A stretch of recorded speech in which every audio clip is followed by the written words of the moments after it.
right.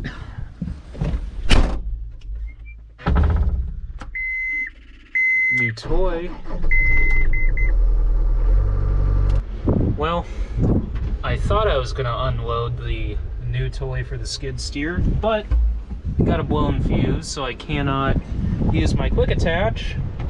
So, and we don't have any extra fuses of that size on hand, so we're gonna have to get some fuses, actually just get a whole variety of fuses of that size. That way we've got some, and have some extra, say for like the 8530 in the combine. It is insanely windy out, and I do not have my windsock, dead cat, whatever you want to call it, on my GoPro, so I'm going to do the best I can today with you guys. But in the meantime, since I can't unload it, this is a Boss SK10, a 10-foot snow pusher, and I did get the back drag kit. We unloaded that back over that way. So there's the back drag kit over there.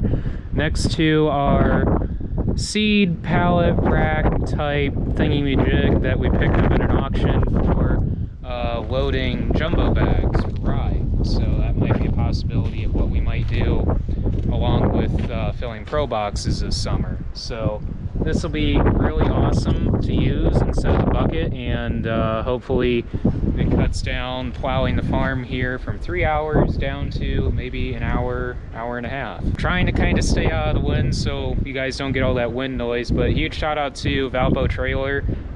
Really awesome place to work with, and actually about 10-12 years ago we actually bought a trailer from them, our old in-furrow trailer, that little Big Tex trailer, the lawnmower trailer that we sometimes throw a 330-gallon tank on there and use for in-furrow back in the day before the fertilizer tender. We actually bought that from them, and they actually remembered that when I called to order this from them, so shout out to them. Trying to stay out of the wind. We've got alfalfa seed loaded up, and I'll hop in the shed here and explain why. So we are seeding, spring seeding 30 acres of alfalfa. We're taking one of our fields and running it out to the same neighbor that's been running all of our other fields that we have in alfalfa. So today we are actually going to get that seeded, grass and alfalfa seed mix. We're doing that at 18 pounds to the acre. That's what we've been doing all these other fields at. We really can't move any seed out right now just because nobody's really ready for seed. Majority of these beans that are untreated, a lot of these that you see right now have the treated decal, but there's quite a bit in here hidden that are untreated that we got to take over to a neighboring rep eventually to get treated for customers. We are working on putting together a pretty hefty Logan Ag fertilizer order. Just alone, I think we have 16 or 18 totes coming down as of right now, unless things change on the bean side of our program. We've been meeting with quite a few customers, so we are going to be completely chucked full of totes here probably in the next week-ish. So we got to definitely get some seed moved out of here to make some room for that. So we got the neighbors, I think it's a 12-foot international drill, hooked up to the 730, 30 acres of alfalfa with a 12-foot drill. That's going to take a long time. So I remember how long it took with the that 18 acres there by our house, and that took a good majority of the afternoon, and 30 acres is, yeah, it's going to take me a long time. So I voluntarily said I'd do it. You know, neighbors asked me, and I said, hey, I'll do it. It's not a big deal. So, and we're not really too pressed for time by any means, so we're kind of in leeway here. Yeah, we could work on the planter, but, you know, the planter could be knocked out in less than 2 days, so we're not really too concerned on that. So we're headed over now over to our house. The 730 is already hooked up to the drill,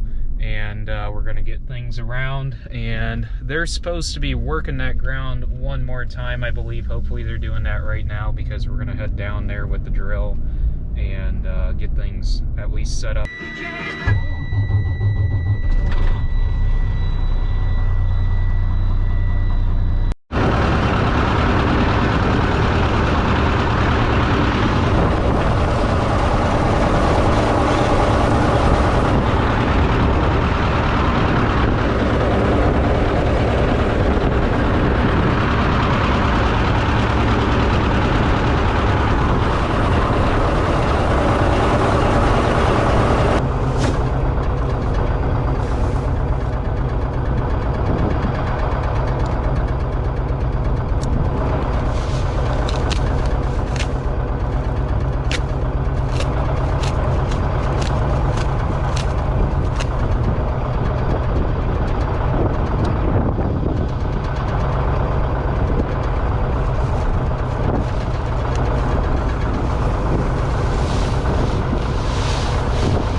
again, and now it's quit. But 20 amp fuse fixed the skid steer. I just need to get this magnet here and get the screw for the fuse box cover here. And where are you? All right, hold on. Let me get this and then we'll talk some more.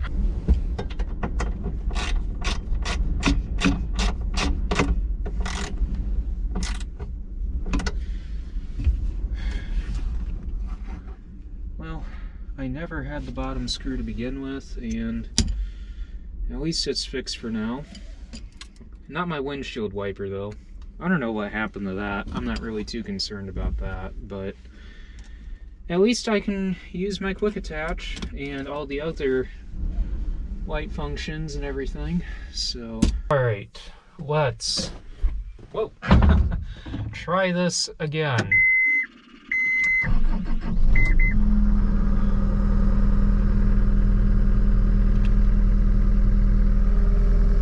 Aha, there we go. At least the quick attach is working. All right, let's double check the lights. Yep. All right, and yeah, I don't know. I don't know if the motor is shot on that now, but it was sitting literally flat, and I got it down there, but I don't know. It's not a necessity by any means. There we go. I can finally go check out the new snow pusher.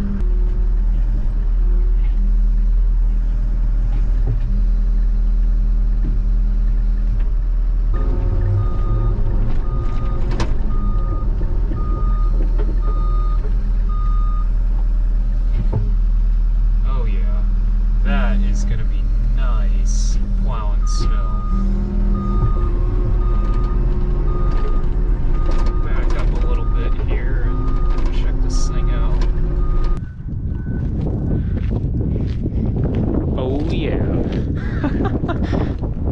That is awesome. I am definitely glad I got the 10 foot over the 8 foot. I was kind of torn between the two, and I'm like, you know what? Let's just go ahead and get the 10 foot.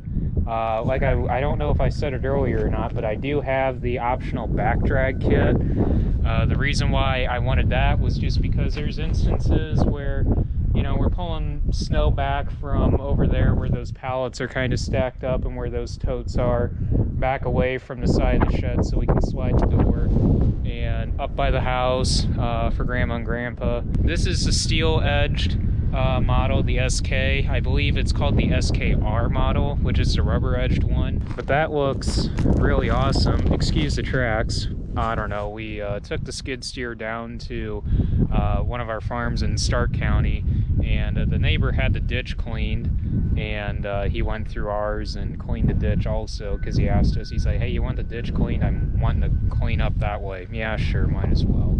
So Dad wanted to see, since we took the skid steer over to one of our farms over there also to clean up some fence rows over there, and he goes like, hey, why don't we try and take that skid steer down there and see if we can move those spoils around. I got about a third of the way down the ditch bank, and then it's just like I can't get any traction whatsoever, and we need to get a dozer in there. And luckily the guy that was cleaning the ditch has a dozer, and he's like, hey, you want to just use the dozer instead of the skid steer? Yeah. So I need to get the tracks cleaned out because I am tracking mud all over the driveway back here. So now I'm going to have to go through and clean that all up. But really am glad I got that. Cannot wait. Now I just want it to snow. Yes and no.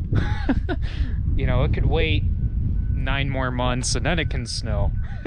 I bought this now after winter instead of before winter because, you know, I figured, well, let's just see how plowing snow with the bucket goes, and if it goes good enough, I might not even worry about buying a snow pusher.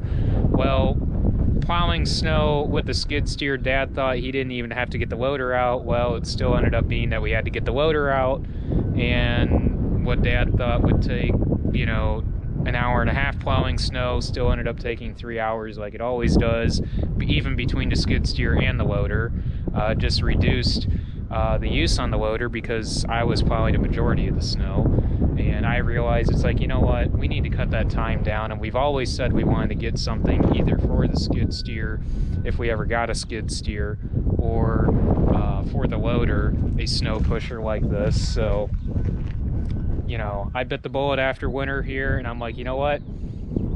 Now I'm ready for the blizzard of 21, 22 now. So there we go. So we still need to do stuff on the planter. Obviously, get the new Yetter Farm equipment, narrow spoke gauge wheels on. Swap the corn meters out for the bean meters. That's what we keep the meters in. Basically, we'll just throw the corn meters back in that box and go stick it over in the corner of the shed till we need them. This is one of the IBC tote pumps that we got, mini bulk pumps. This is an auto batch one. We actually ordered 3 more just regular style Dura pump or Dura product meter pumps. So we're gonna have 5, 2 auto batch, 3 regular style for Werner Ag service now for the Logan Ag products. So that'll be really nice. So Dad was working on getting our micro tank, our micronutrient tank that's going to go in the fertilizer tender plumbed up.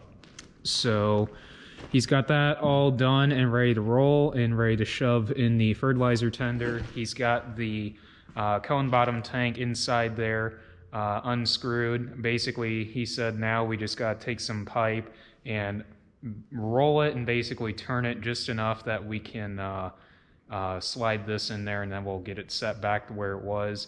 He said, I don't know, there's a fitting in there that's just dripping 1034O out, because we actually got our 1034O when I went over to, and it's starting to rain again. So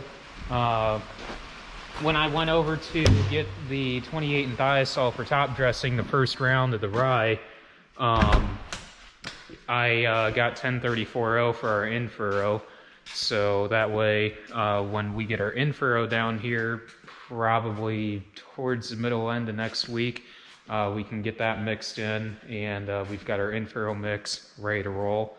So anyways, thank you guys for watching. I'm going to go ahead and end this video here. I guess it really just depends on how much rain. Okay, really? Huh. The sweet corn came. Literally, I just ordered that yesterday. I'm just walking through and I'm like, what the heck? The sweet corn's here. So I guess we've got our sweet corn now. So between us and a few customers that wanted sweet corn and Pioneer sweet corn, because Pioneer sweet corn is non-Roundup resistant. This is the Roundup Ready stuff. The reason why we get that is just because it makes things simpler. That way we don't accidentally kill our sweet corn when we're going through the field, spraying our post-emerge. So and plus it keeps the sweet corn clean. In years past, we used to hand weed it all till we ended up going with Rispin seeds. So Temptation 2, and we could not get Obsession 2 because they were completely sold out of that for like 2-3 weeks yet. So we've got a variety that is exactly Obsession 2, but I think it's like SP91 something. Basically, it's Obsession 2, but rust resistant. For the same, well, for 50 cents more. Cool. I told him, go ahead and order it. He's like, all right. So just depending on how much it rains is just going to depend on when I can get back out there and finish growing that alfalfa. Then basically all they have to do is coil pack that, and then that is good to go. Thank you guys for watching. Don't forget to like, comment, and subscribe down below. Don't forget to follow me on Instagram, Facebook, and Snapchat. And I will catch you guys in the next video. Thanks for watching, guys.